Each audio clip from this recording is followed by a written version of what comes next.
Hello बच्चों, let's see the question. An ideal gas is taken around A, B, C, A as shown in the above PV diagram.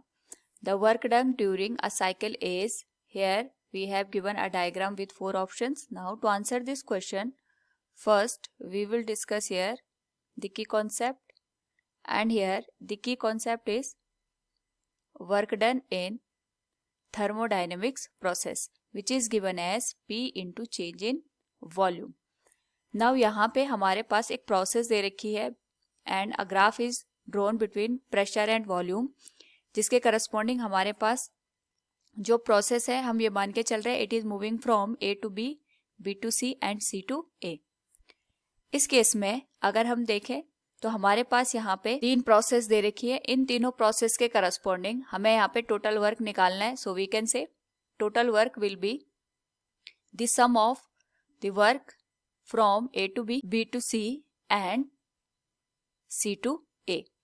Now जब भी हमें यहाँ पे PV diagram दिया होता है और we can say in a PV diagram और in a PV ग्राफ, जो area of the given graph होता है it is equal to the work done.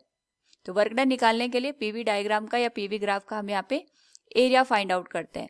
तो इस केस में सबसे पहले अगर हम A से B तक वर्क निकालना चाहते हैं तो we can say we have to find out the area of the trapezium which is A, B, D, E, A. So we can say area of trapezium which is given as A, B, D, E, A. और यहाँ पे जो trapezium का area होता है it is given as 1/2 sum of the parallel side. तो जो parallel side है हमारे पास that is AE and DB, इनका जो सम होगा it will be P plus 3P multiplied with distance between the given two parallel side that is given as DE.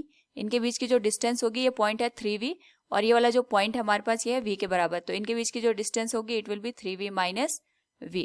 Now अगर हम यहाँ पे इनको ऐड कर दें the value of work done will be given as 1/2 multiplied with 4P multiplied with 2V.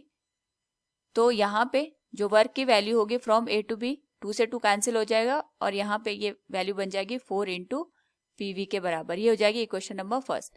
Now हम यहाँ पे अगर वर्क की वैल्यू निकालें फ्रॉम B टू C तो यहाँ पे it is given as P into change in volume. जो हमारे पास B से लेके C तक का पोर्शन है it is isochoric process. Isochoric process का मतलब ये हो गया कि यहाँ पे हमारे पास कोई भी वॉल्यूम में चेंज नहीं हो रहा है. तो अगर वॉल्यूम में चेंज नहीं होगा तो उसके करस्पॉन्डिंग कोई भी हमें यहाँ पे वर्क डन देखने को नहीं मिलेगा. So we can say B to C the work done will be given as 0. And अगर हम बात करें यहाँ पे थर्ड प्रोसेस की that is C to A, इस केस में जो हमारे पास यहाँ पे एरिया आएगा we can say it will be calculated as the area of ACDEA. ये जो रेक्टेंगल हमें दिखाई दे रहा है इस रेक्टेंगल का अगर हम यहाँ पे एरिया निकाल दें तो it will be given as area of ACDEA.